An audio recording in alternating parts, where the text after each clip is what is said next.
Everton 2, Liverpool 2. And man, my video's been a long time coming. It's been a long time that I actually released something. And it took a game like the last match that we actually played to bring me back behind the screen. Because I actually had a lot in my mind about a lot of things that happened in the game. Most importantly, I've had about 24 hours to let things sink in, to let emotions settle down.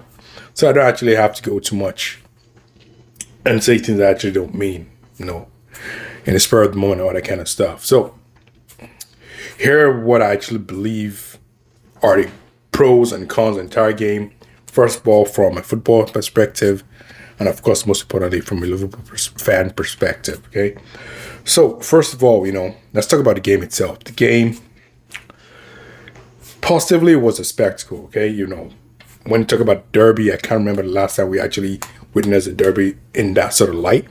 It's been soft recently, even when Spurs go against Arsenal, when, the two, Manchester teams clash. And even when we go against Everton in recent times, it's always been more or less about, it's been too friendly, to be honest. It's like just been, everyone just plays the game, and then once they're done, they shake hands, exchange jerseys, and then they kind of walk out.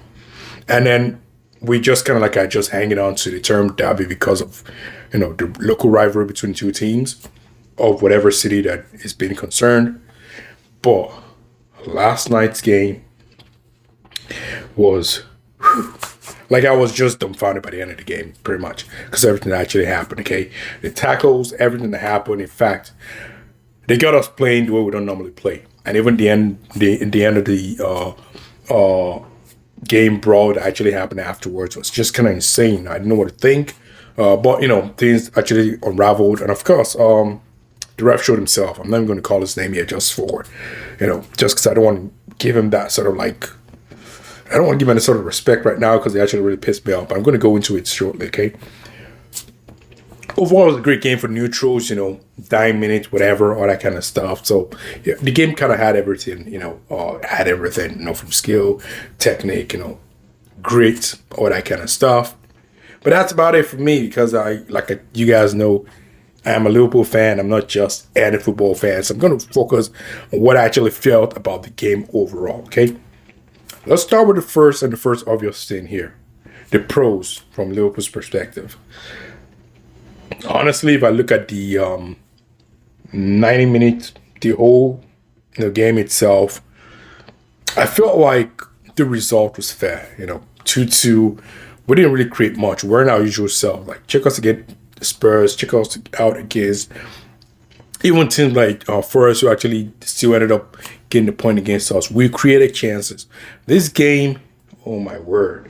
I'm going to get to the cons, because the cons are a lot, okay, on this particular match, okay? This game was just more about passion more than anything else. Skill was straight out the window. I don't think the pitch was even set to be in a position where we could actually play. It was just pretty much all just, frustrating, to be honest, okay? The second thing that I actually would say, from a positive standpoint, because I'm actually thinking about negative a lot, because we're going to get to it. The second thing I actually think I would say about the positive is Trent is back. Okay, we had a feeling that he was already back. Pretty much was training already, but was he ready for the game? I didn't think so, and it was back. And honestly, I don't think he could have done anything because the way the ball bubbled, he kind of had it written in the star sort of situation. Okay, and honestly, whenever I watch these games, I always try to pay attention to some of the points that referee says, because I won't know everything. I won't know what the old stuff is. And the actual ironic thing was that. Let's see, how do I want to put it?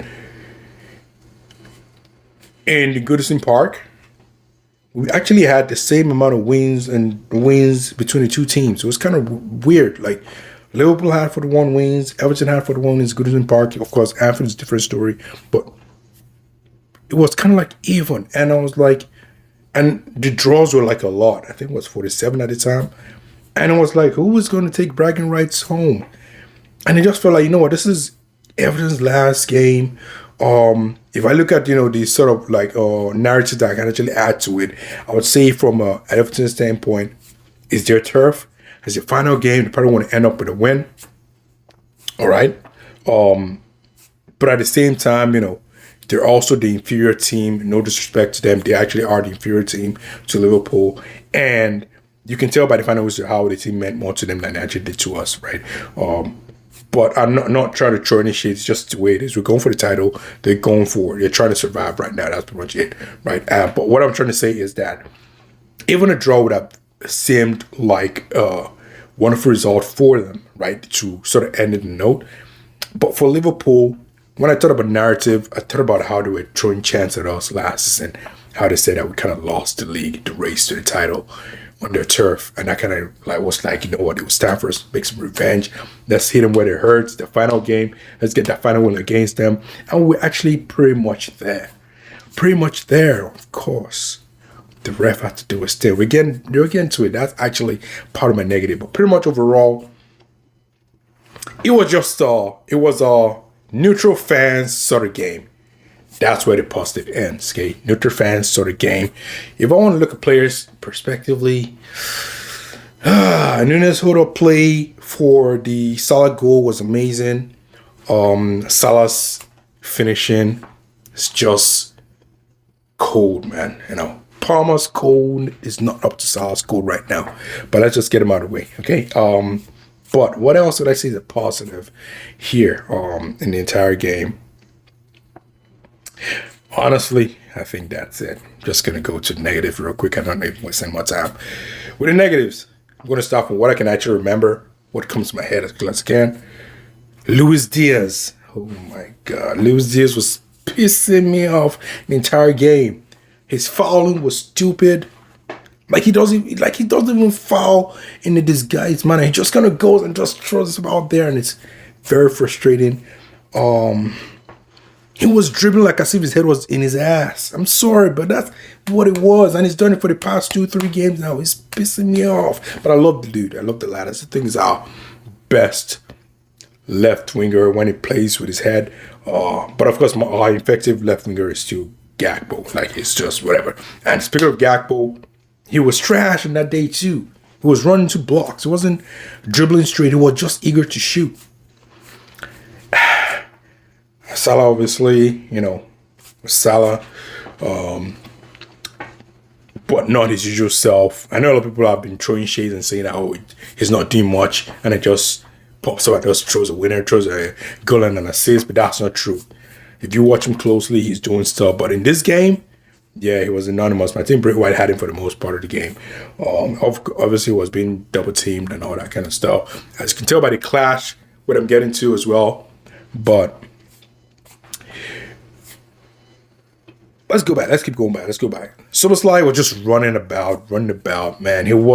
His finesse wasn't there. But his energy is always there. That's what I like about Szoboszlai. His energy is always there. But we needed the finesse as well, not just the running part, not just going back and forth or whatever. We needed to throw pass and everything. We needed to be smart with his decision making and was making all the wrong decisions on that day. But I think what happened overall was that Everton actually played us. They played us neat. They started being rough, and the ref was actually being silly. I'm going to get to you, ref. Okay? It was being silly. If you see Everton's foul, it was almost like you were like, you know what? Everton is a greedy kind of team. If they kind of foul, if it's not too super obvious, we're not going to give it. But Liverpool are like a sleek kind of team, and if they foul, it's going to be too obvious, so we're going to give it anyways. Man, some yellow cards that they gave against us overall was just nasty, man. The ref was just like 0 for 10. I'm sorry, man. And even the worst part is after the head clashing, which was not on us, but of course head injuries pretty much important. So I do understand that health and safety is actually very important, for everyone involved, rivals aside and everything. But to add the amount of minutes when it was almost done, to now stretch it to give Everton that chance to win. And trust me, no keeper is saving that shot. Even the guy who shot it didn't know what he was doing. Oh, man. I'm just thinking about it. It's actually making me just go again. But anyways, that was another thing. The ref was 0, man. Let's just scratch him out there. It was just 0. Stupid decision makings, giving stupid fouls. But then the first goal that we conceded, man, what were we doing? We're asleep. How can we let this guy be through on goal and get that one-on-one? Alisson had no chance with the two goals that he considered. That's just the fact of it. McAllister, yeah, he turned up. He turned up. But of course, his frame can only let him battle so far when he has to go against like the Curry, and also that injury that happened to what's his name? I can't remember his name. It's a player. Don't care. But wish him city recovery regardless. But that injury that happened to him, that was like that shouldn't have been a free kick. He just had his hand touch his shoulders, and next thing I know, the guy is kicking the ground and somehow it's a foul. Those are the kind of silly stuff that I'm talking about that the ref was doing. It should have just been a free kick, and eventually when the ball is taken out, then he can actually attend to him. No, they called it a foul. It's on his ball. Silly stuff. What else was I pissed about in the game? All I can tell about Luis Diaz right now, amongst other things, it really actually was like 0 for me on that day. 0 for me on that day. Of course, he tried his best, tried to spread the ball around, but knowing what he can do, no, I wasn't really pleased about the whole thing. But overall, it looks like the Arsenal fans feel like they're happy. They feel like they have a chance, all that kind of stuff. But the real question is this. What are the chances of any of the challenging teams dropping points? Starting with Liverpool. It's very possible that we can drop points. But then again, this is typically the kind of points that we drop. And whenever we drop points, we tend to come back stronger and go harder back to back to back. Maybe at most we do like a double blip like that happened in January, before the end of January, before we actually kicked off again. The likes of Newcastle, who was really draw against first again. But otherwise, any other time comes, we're streamrolling them, and it's not about just threats or just trying to flex. I'm just talking about what has actually happened, since some of our, blips. But the truth of the matter is this: all the other teams behind us, Arsenal for starters. It's unfortunate what happened to Kai Havertz, but then again, it's not been that productive. He's the highest goal scorer still, but it's not been that productive when it matters. He typically scores anyone that scored. I don't know what's the point of that, anyways. But I feel like they have a chance to experiment, unless they go. I don't know if they can still go into transfer market and get a loan or something. I know it's typically possible whenever you feel like you're almost out of options, but I don't think they're really out of options. We'll see what Arsenal's going to do this week. I think you're going to get a win, regardless. But that stuff that happened at Goodison Park, let it just be reserved for the derby, okay? Let it just end there, okay? We need to get back. We need to get on our feet again. And we need to not be complacent. We also need not to be condescending, okay? Because I know, when we're angry, I heard my captain too. It's like, it was like a cup final for them, which is true. But then a lot of people can read it wrong and think we're just proud. No, we're not. We're just frustrated. We're just pissed. And of course, when you're pissed and you're emotional, things can come out. Anything you say can come up. I know when I probably thought about it, it's like, I don't want to disrespect that team, but actually, do it in our faces. And of course, the brawl. Mike Oliver, I had to call your name eventually. You. I don't want to call you names, huh? I don't want to call you names. You're dishing out a red card to my coach just because he grabbed your hands. He's just calling to give you a handshake and to rough you up. Let you know that you screwed up. And what'd you do? You flashed that red card. You took him to the stands now. That's what you're doing, huh? You're trying to ruin us, eh? It's no worries. Well, I see you. You've been doing it since. Pretty sure you're responsible for that stump from, what's his name again? I don't want to say Goku. Is it Goku? What's that Master player's name? Yeah, Goku, right? I think it's Goku. Maybe it's Goku. Kick McAllister in the chest. And then what'd you say? It was nothing. It was you, right? Or was it someone else? Doesn't matter. You refs. PGM well. Trash organization. Anyways, 2-2 he ended. It was actually a roller coaster, no doubt, and imagine that. It was just like, scenes of victory and scenes of defeat. That's what it felt like. Didn't feel like a draw at all, because it's like you can see the 3 points, 9 points ahead of Arsenal. 9 sweet points. What happened? Last gap finish. But you know what? I think we better learn this lesson now than later in the season. 14 games to go, 7 points ahead. Let's get this W, okay? Let's get this Premier League, and let's let them stop making noise about the fact that we won COVID. Because I have some of my silly friends used to say that trash. Surely the fact that it was even cold that made us not get that invincible season because we lost our fans and we had to play, in silence. But yeah, that's all my review about the game itself. Let me know what you guys thought about the game. I hope I see some of my little brothers out there. Thanks for your subscriptions. Thanks for the shout outs and things like that. Let me know what you guys thought about the game as well. And of course, I know the haters are gonna say their own stuff too, but it is what it is. It's your boy, Greer7. Just giving my analysis on the game. I hope to be back for more. I'll talk to you guys soon.